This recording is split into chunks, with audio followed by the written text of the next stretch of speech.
Welcome to mypersonalfootballcoach.com's Soccer Player Development Podcast.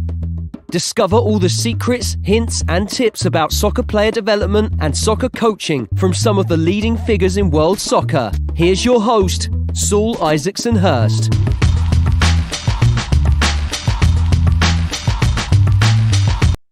Hi guys, welcome back to another Coaching Family MPFC Youth Development Soccer Podcast, and joined as ever with my good friend Glenn Hicks. Glenn, how you doing? Good, mate. Had a good week on the ground coaching, so yeah, all good with me. Lovely. So I thought this week talk about ball striking, when, where, how, and if you like. A real important part of the game, and when you get it in. People said to me, do I focus it enough, or when do you do it? So, now, what's your, introductory thoughts on that? What do you reckon? Yeah, I think in terms of, especially with youth development, so it's one of them things, isn't it, where people talk about practice makes perfect, but for me, practice makes permanent. And I think and I can talk for myself, I haven't played football for 17 years, but my ball striking's still good. Do you know what I mean? I think if you practice correctly, I think you've got a tool for life. And I think once we develop two-footedness and exceptional ball striking with the fundamental basics of maybe a side foot and an instep drive, I just think it's a tool that a player carries with them for the rest of their career. So along with the other ball responsibilities I talk about a lot, retaining the ball with a ball mastery, receiving the ball with a fantastic first touch on both feet, releasing the ball is just as important, mate. So I'd start there and say everybody at all ages, at all levels, should always be developing ball striking as one of the most essential tools in a game, mate. So, yeah.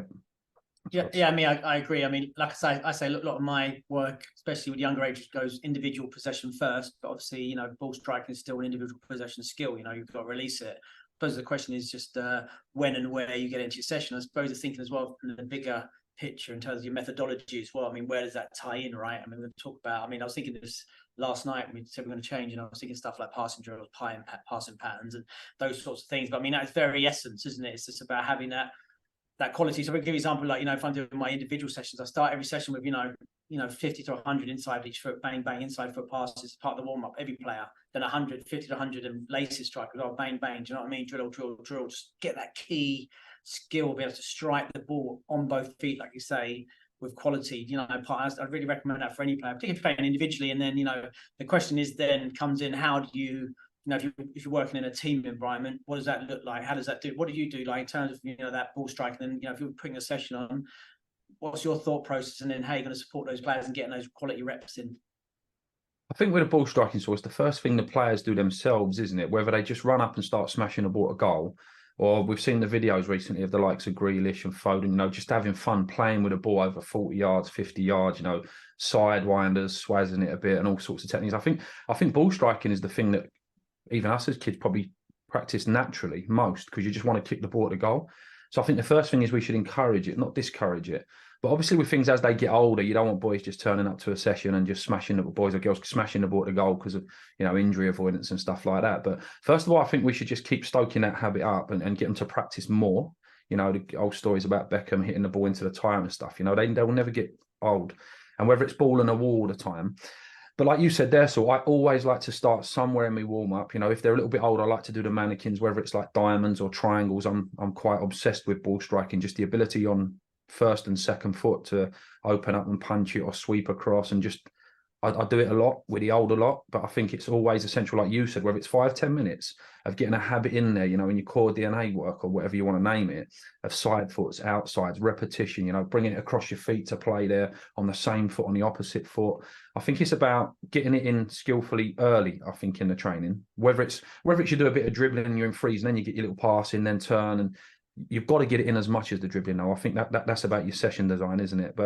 And I think I always like to work towards a goal. That's the obvious one, isn't it, mate? Whether it's a goal and you're taking shots, or you haven't got a goalkeeper, you're doing your 1v1 work and you're hitting a mini goal, like wrapping a cross in or wrapping a forward pass into the striker. I always like to play with some form of targets, mate, in nearly all my practices. If you get dribbling, give us an example then. Give us an example of one of your sessions. Then what's that going to look like? The first bit. Give us an example how you're integrating that ball striking in to be specific for the listeners out there. All right. So if you was with the young ones and you've got, let's say, a ball between three, yeah. So the first two players facing each other, I might do a little 1-2, and then on the next pass they open up and receive, and you just work a little carousel. So you've got a passer, a receiver, and a marker, and let the marker be passive first. So player at the end passes it in. I do a little bounce. I check off. So now I've worked on my set already. That guy's now trying to serve it into my back foot correctly. So there's a bit of detail on his pass. Might be punching it a bit quicker. And my first touch might take it past the marker. Now I drive out with a ball, so I'm getting my dribbling. I then go and get a little turn on the ball, like a Cruyff. Let him do any turn. So now all of a sudden, you've just done a couple of passes. You've checked off and got on a pass on the back foot. You've now done the other end, and the practice repeats itself. I now turn, and I'm the server. And then I'm playing into the guy that's tightly marked. So he's already working his contact, player at his back or his side. He's working on his setting. We're already getting our ball striking in. Then I'm checking off. It's a bit of a multifunctional practice. Then I'm checking off. Again, punch it into his back foot. And then just let that flow. And then make sure you're working both sides. If you checked off right, check off left. And all of a sudden, they're getting their 75s, as we used to call it, or they're getting their basic 5 to 10 yard passes in. Then you can go to semi-opposed and do different receiving techniques. So right now, on the second pass, punch it in faster to their feet. And you've got to receive it tightly marked. So actually spin your player like Thiago. So he punches it in, the first man spins, the defender stays in, and it just keeps rotating itself. So and then you can change the pass. So when would you do that in your sessions? Tell us that where would that sit in your session, for example? I'd like to do a little bit of ball each first. I'd like to go up systematically quite a lot, especially with the young ones. Get them a ball each, get their feet on the ball, get all your dynamic ball mastery, all your touches out of the air. I was doing it just the other day, just like kick-ups, knocking it up, working different wedge touches. And again, whatever you feel your group need, I like to go ball each, maybe ball between two, and then get up to your ball between 3s and 4s. So you're actually getting the little patterns in, the little combinations. Because like I said there, that ball between 3, that can be ball between 4. That can as well. You can go 2 in the middle. And instead of me spinning the player and wriggling out on my own, as I shift it, I might actually just shift it and wrap it into a target. So now it's like the number 10. So if it's a number 9, he's probably spinning and going in on goal. Or if it's a winger, he's spinning and going on goal. But if it's a 10 or an 8, he's probably spinning to wrap a pass down the sides into the number 9. Do you know what I mean? So, but I'd like to get that in maybe the second part. So if you had like a 30-minute technical part, Saul, I'd like to do maybe 10 minutes ball each.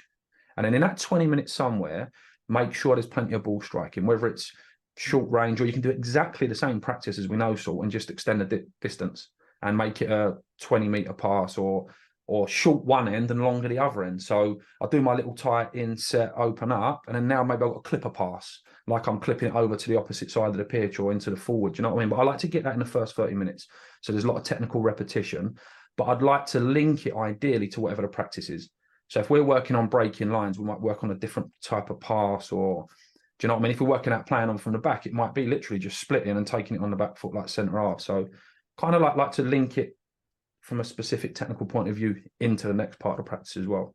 But yeah, first half hour of the session as much as possible normally sort of. Yeah, I mean, I always like reflect on my, the first stage groups I took at Spurs as 9s, and I said just tell people that we don't do any group possession.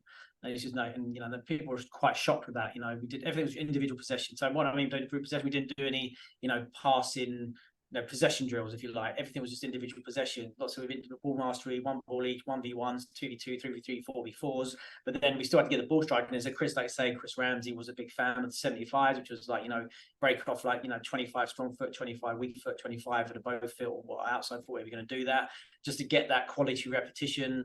Same thing I used to do, like stuff like short, long, like say you say 3 players, short, and then ping 1 long. Main players love that, a bit of long passing driven like that. So you almost use it as like a break. You say, okay, you've done a little 1v1 or 2v2 practice. Okay, break 5 minutes, some quality passing. Almost you can almost use it as an active recovery sometimes. Do you know what I mean? As you just say, use that long passing. Just long drill pass. For me as well, especially like my latest side of my career. Up to, those like say 3s and 4s, high intensity, like high quality passing around, 2 mannequins, if you like, 2 players on each side, pass, set, wrap it in long, and not long, like 10, 12 meters, but there's always some rotation in there. So you're swimming with your teammates, so you're always thinking about head up, that sort of thing.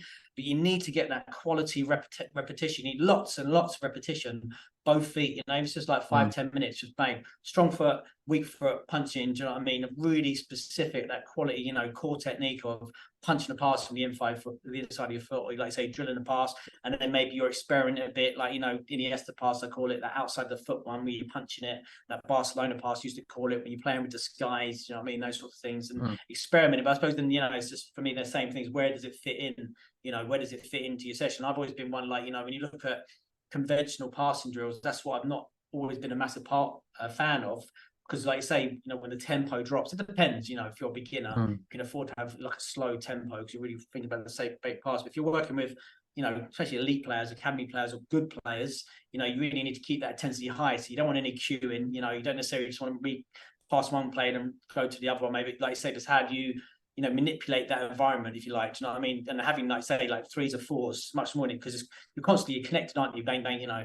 And they say, you know, if you work, say, you say to the players, for example, work on different lines, keep your head up, you know, rotate, always have balance. You've thrown these little things in, but you still work on that general, you know, bang, bang, quality punching, those passing. Do you know what I mean? I remember, you know, visiting Ajax, watching those guys do some of the passing drills there, and I used to always think, well, I'd never do a drill like that. But you see the intensity and the speed which the players would do it at. You think, wow, do you know what I mean? I suppose that's the difference, isn't it? That's the deliberate practice thing. I think that's when you bring it in, you know, when you bring in that you know, it's a skill of the coach, isn't it, to control that environment and make sure, particularly when it's an unopposed environment, you need that speed and intensity and that challenge, and that's what you need, isn't it? That, you know, in terms of that, you know, so the players are really, you know, working on that limit every time, you know, to try and push themselves. I think it depends where you're at in terms of age and ability and that whole, you know, practice spectrum about, you know, if it's just me and the ball, there's a trade-off, and then at that end of the spectrum, there's the games thing. But I think we can't be scared as well to just sometimes strip it down to a ball between two, and we're going to strike the ball to each other for 10 minutes to have like really low intensity practice here. But like you said about interference, or you said the other week about it being an interventionist and intervene more, I think it's more important to get rid of all the interference from the game, because if a kid can't kick the ball properly with their left foot, the last thing they need is other distractions. So I think it's really 100%. Important. The key stuff is with a skill of coaching, and it's all. And I've got a tool that I work by with the ABCs: your approach, your balance, and your contact. And the only other thing that gets involved there is timing when the ball's moving. And we should be sometimes just strip it back to, look, we're going to kick the ball to each other with both feet, but we're really working on wrapping it with a side foot. And you know, every time he skims it, you know, like them skimmers on it when it bobbles a bit and it's choking up around shins. It's like, are we intervening and putting in key things in there about, look, sit into it more, hit through it rather than over it? And it's the interventions that I think in that 10 minutes, if there's one or two interventions that can make a difference to the way the kid's thinking about striking the ball, that's the stuff that really matters. Because then I think you're going to end up getting to a skillful practice anyway. Do you know what I mean? Because I believe anyway, and most of us do, that technique is the foundation to all skill. So if we're going to have a skillful player in a rondos and the ball's going zip, zip, zip, and then he has to flipping it around the corner, well, actually, there's a really good box session I like to do as well, so where it's just a diamond with a little box in the middle. And sometimes I cage the players in with actual mannequins, so there's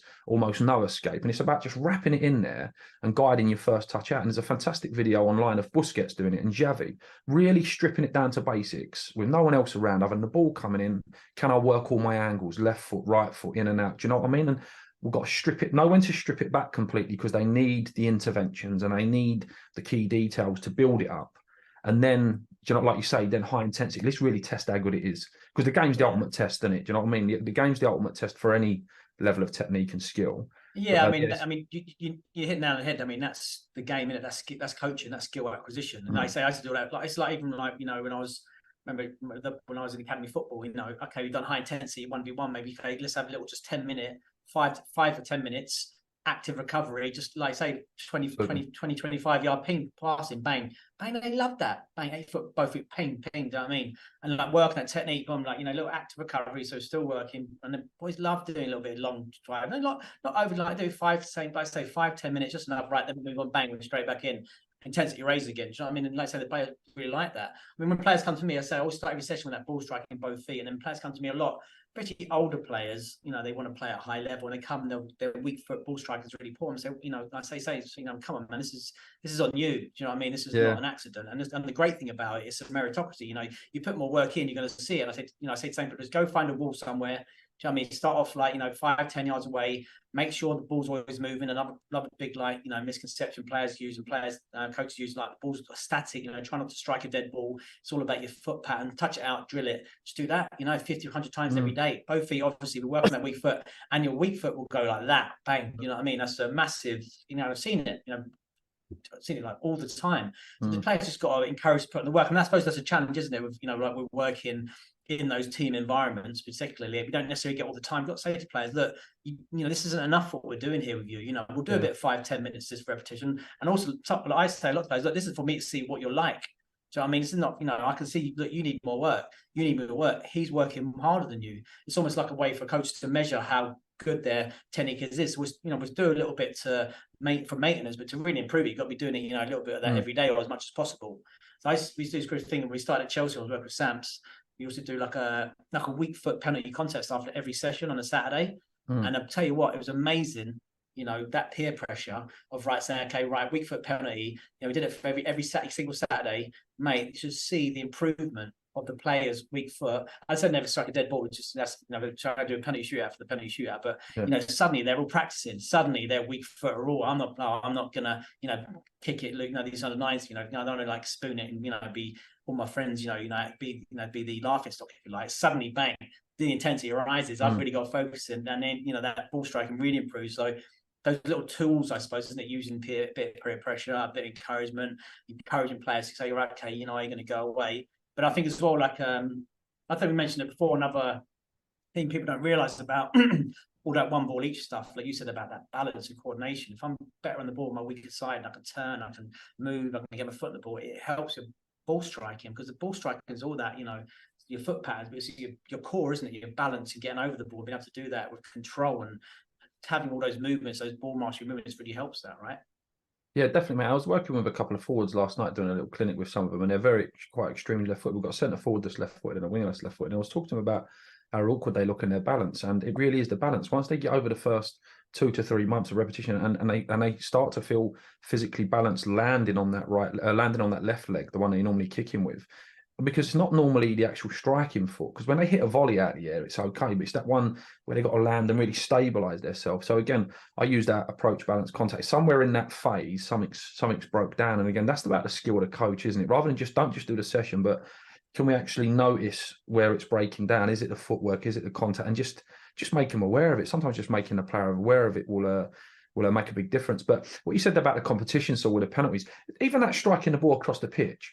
Grealish and Jack Grealish and Phil Foden are having a friendly competition. And I think do that game, but stick a cone with a ball in the middle, or stick a mannequin in the middle, or stick a gate in the middle, or you know what? I'll put a spot near your feet, Saul, or a box, because if they're not that great, put like a 5-yard box. I've got to clip it into your box. We play points. Let's just play a game. I'll clip it into your box. I get a point. If that's too easy, just put a spot. The little spots on the floor. Put a spot. I've got to clip it onto the cone. Or if you're working on wrapping the pass, put a ball on a cone and you've got to knock the cone off. Then all of a sudden, they're a bit more wired up to being really accurate. The ball's going where you want it to anyway. You can do it differently. If you want to work on your sidewinder, say, right, there's a mannequin. Can you take the mannequin's head off? Or, I don't know, can you hit the mannequin square in the chest? Do you know what I mean? But all of a sudden, just by putting that little element of competition in there, we're not just striking the ball to each other going off. We've got a clear focus.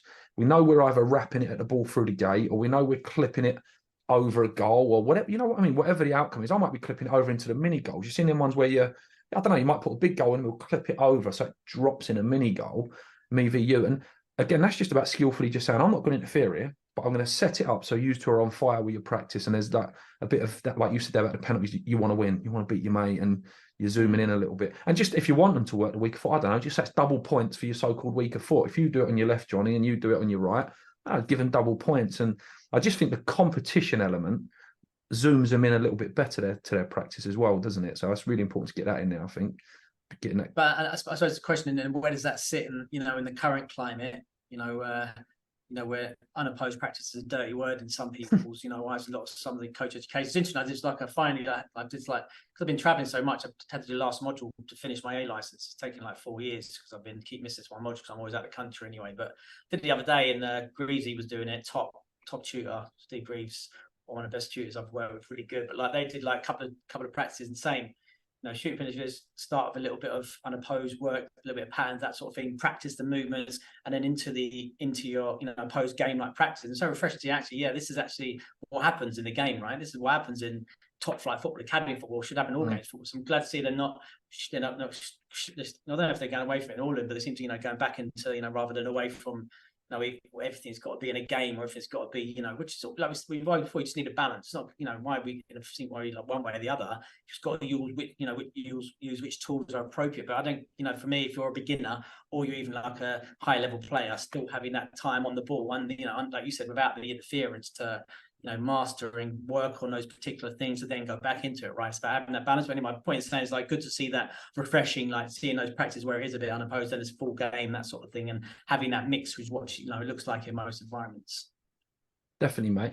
I think sometimes it depends how much time you've got. But like I say, if you're talking about academy football, you can definitely fit in some. If you've only got 1 or 2 sessions a week, an hour and 20 minutes here and there, my personal view on it is, when I've done a lot of grassroots team stuff, is whatever they could do in their own time, try and encourage them to do it. Or if they could get there a little bit earlier and do an extra ball between two stuff, because you do have to work on the group stuff as well. And when I mean group stuff, I don't mean 11v11 patterns of play. I mean little 3v3s, 4v4s, and learning how to learn the basic principles of defending near your own goal, attacking up there, 1v1 domination, overloads and stuff. So I think when you're limited on time, I would encourage them, again, it gives them independence as well, to say, how much of this stuff can you practice on your own? Are you willing to do it? And then when they come back and go to you, there's no hiding places there with techniques, or once you do like a technical test.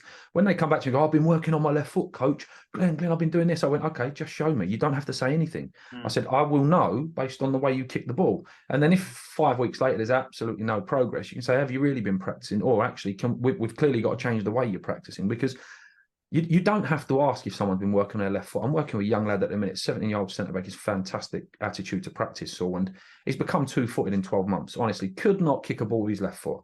And I'm trying to sell it to him, flog it to him, saying, listen, you ain't got enough speed to get away with being totally one-footed, but you really need to get a technical balance. But he's bought into 1 or 2 things, but I know he's been working. I know he's been working every day obsessively, because his left foot's immaculate now. He can strike the ball up the pitch like a proper non-league defender can clear the ball on both feet. He can wrap it in on both feet, and still a lot of work to do. But do you know what I mean? Whether you're 17 years old or 7 years old, sometimes how we sell it to them as well, and encourage them to do certain stuff in their own time. And it's about getting that balance of what the group needs and what the individuals needs. But I personally would never compromise the indivifor as well, though.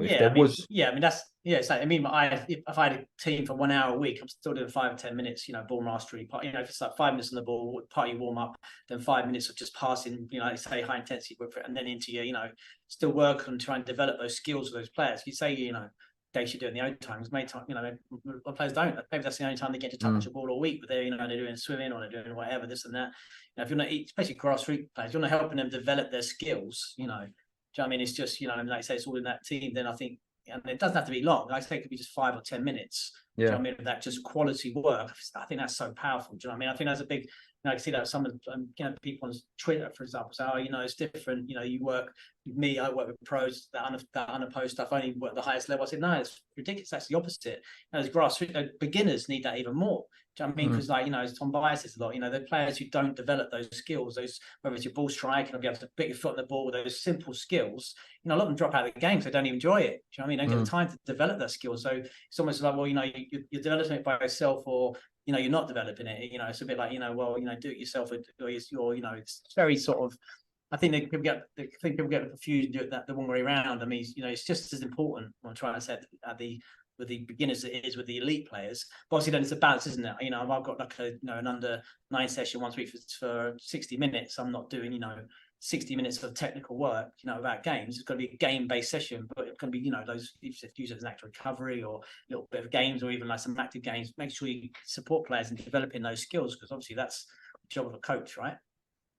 Definitely, mate. And I would say, in terms of developing tools at the young ages, or just, well, not even young age. When I say young, novice ability, let's just say I might start at 15, but I've still got novice ability. When you've got low-level technical ball striking skills, I would say you've got to think about the way you practice as well. So you see the traditional into the coach, set it, which is great. You've got to have that. The ball's going to come, be set back to you or set across your feet. But I think you've got to almost work like it's not even 360 degrees. With ball striking, it's more 180 degrees. So picture it now, 180 degrees, stand on a centre spot, get the kids standing. And if you think about that half of the centre circle that's in front of me, I think we've got to design a practice where the ball's coming horizontally from my left, and then I'm whipping it in the goal like Haaland, because he's just majestic at it. Them ones that get rolled across by Foden, and it's coming straight at his body. He sweeps it early on the first foot.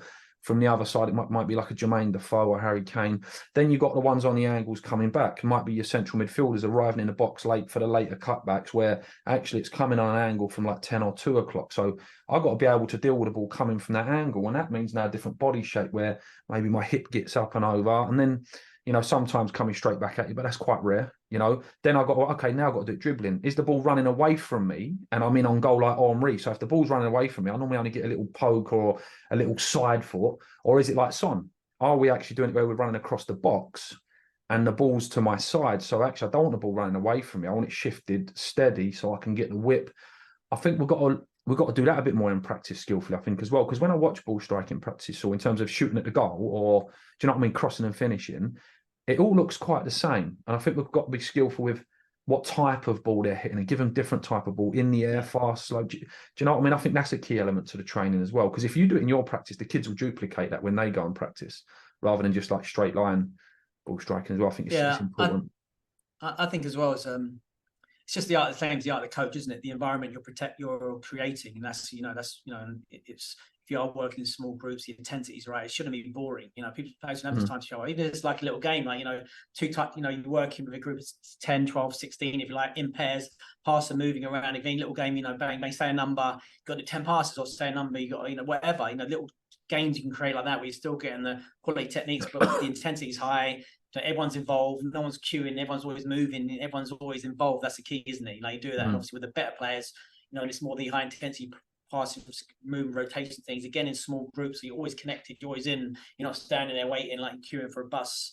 Do you know what I mean? Which is like really one of the things that frustrates me at any level. You know, why would you put practice in when especially, you know, be a bit more creative, work in groups of 3 or 4 or 5 or 6, whatever we've got, and trust players to do it. But everyone should be, you know, working and doing that and doing it. What's your thoughts on like passing patterns and stuff like that? You know, those sorts of things what you see like at the highest level. You see your Guardiolas. I mean, any first team environment, going to see passing patterns. What do you think? What's your thoughts about that generally, and then also in terms of what youth development football as well? So honestly, I really like them, mate. And again, whether you do just around, let's say a triangle, when you've got 4 players playing follow the pass, the outcomes. But again, it's like anything.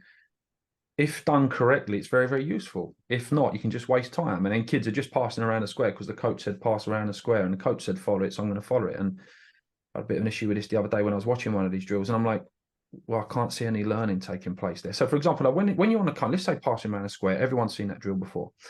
If the player is checking off horizontally to the marker, he can get the ball feet, but there's no pathway down the line. If the player checks off vertically, like away from the ball, the mannequin's now in the way. So again, that habit of saying, look, check off on an angle. Why? And when they say why, I say, look, can you see how now that little corridor from where the ball's going to where that player is, I've checked off on an angle so I can see both. I can see where the ball's coming from. I can see where it's going. So now if it just comes into my second foot or back foot, I can either stun it and play quickly like a Michael Carrick, or I can open up and wrap it on my right foot. I don't know, like Kyle Walker wrapping it down the line for Haaland or something.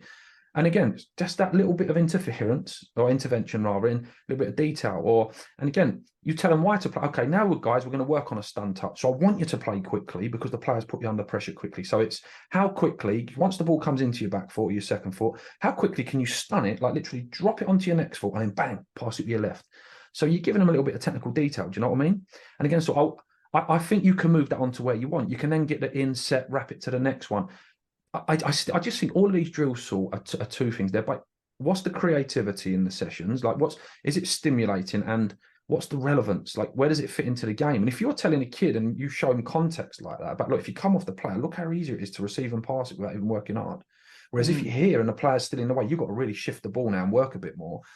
And it's just about dropping them in there. And then once they buy into it, they actually start to get more success. And then when a kid gets more success, they're more motivated to do it anyway. So I like them.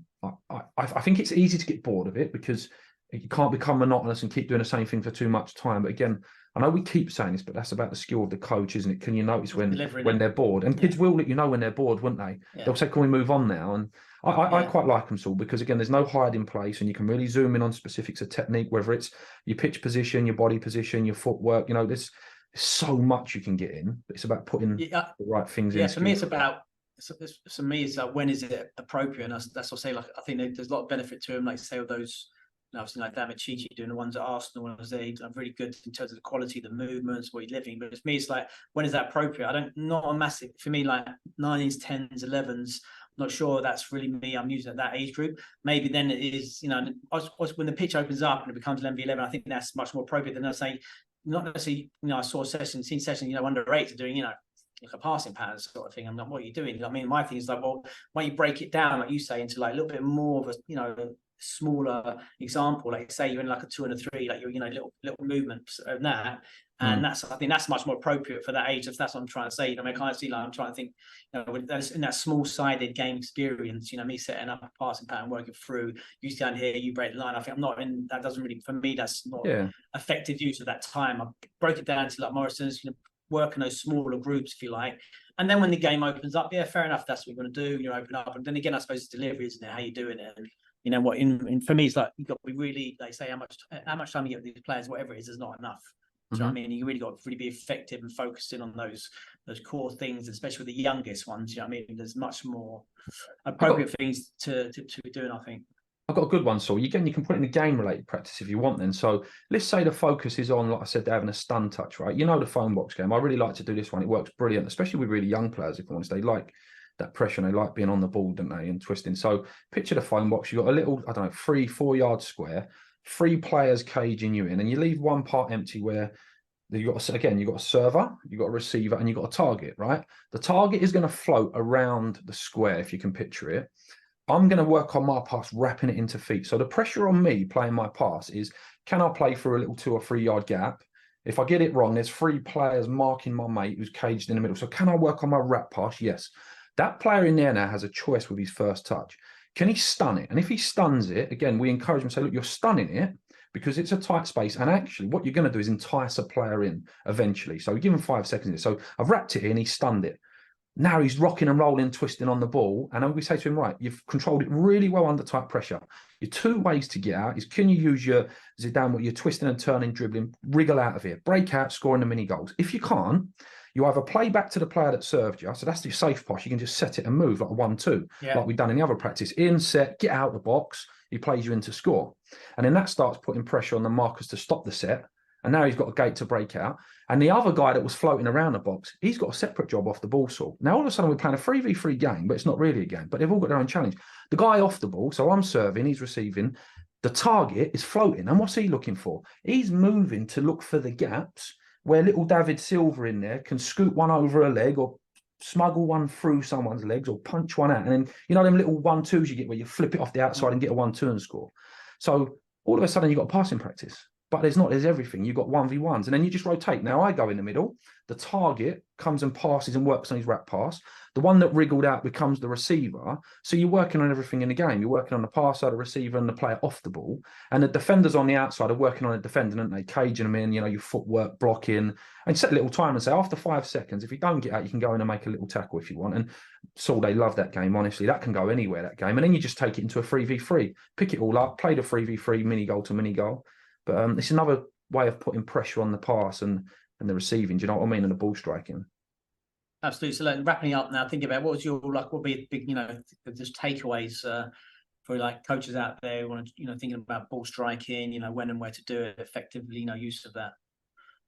I would say pay attention to just how useful it is in the game. Full stop. You know, from the goalkeepers, like I'm watching, whether it's Manuel Neuer on 2 feet, like exceptionally 2-footed, or Ederson. If the game looks like this now, you've got to be thinking for the kids, blimey, what's it going to look like in 10, 15 years' time for these kids? They're going to have to be perfect on both feet. And again, whether you're a defender and your bread and butter is clearing the ball and having the ability to strike the ball short, long. So just don't neglect it because they're going to need it, 100%. And then, like we say with all the stuff, so I know it sounds like we're really repetitive, but it's just what we believe in, is don't set the limits for the players. I really do believe, I've not been convinced any other way that nearly every player can become 2-footed. It's an attitude. And if we're the ones putting limits going, oh, don't use your left foot, or, you know, it's just a wooden leg and all these names for it, we've got to keep our minds up. We've got to be the ones that are opening the kids' minds to become 2-footed and try that ambitious 40-yard pass. The last point is, Saul, is don't expect a 9-year-old to be able to kick it like a 15-year-old. Zoom in on the technique. If he's got exceptional technique but can only kick it 15 yards, and drive it, but it's beautiful technique driven over 15 yards. Don't worry. When the natural growth comes, they're going to be able to get the 50, 60 yards Xabi Alonso style. Do you know what I mean?